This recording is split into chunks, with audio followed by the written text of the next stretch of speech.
এত চিন্তা করো না, আমি তাড়াতাড়ি চলে আসবো। আর তুমি সাবধানে থেকো। মালতী তো আছেই, তোমার খেয়াল রাখবো। আরে ছাড়ো এবার আমাকে। আর মালতী, সাহেবের একটু ভালো করে যত্ন নিস। যত্নে তা তো রাখবোই। মানে? না না, মানে যত্নেই রাখবো। ঠিক আছে, আমি তাহলে এবার আসছি। এ নাও, সাবধানে যাবে। ঠিক আছে। শুন, ই বাবা, ফোনটাই তো ফেলে এসেছি, যাই গিয়ে নিয়ে আসি। এখন আবার কে আসলো?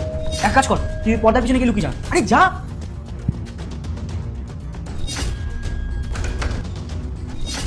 তুমি তুমি যাওনি মায়ের বাড়িতে? আমি মানে, আরে ফোনটা আমি রেখে গেছে ভুল করে, ফোনটা নিতে এসেছি আমি।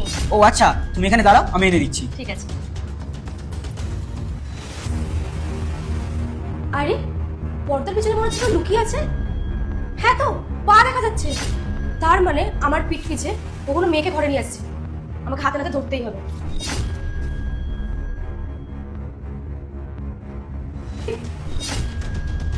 কোথায় গেল? আমার মনে হয় চলে গেছে। যাই, আমি আমার কাজটা শুরু করি। তাড়াতাড়ি আসো। কে এসেছিল? আরে আমার বউ এসেছিল। কি বলছো, বৌদি এসেছিল? তাহলে তো সর্বনাশ হয়ে যেত। বৌদির কাছে তো আজকে ধরা পড়ে গেলে আমাকে কাজ থেকেই বার করে দিত। আরে একদম তুমি চিন্তা করো না, আমি থাকতে আর তোমার চাকরির ভয়, বাদ বাকিটা সব আমি দেখে নেব। চলো তাহলে শুরু করি।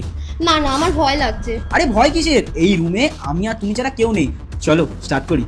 চলো।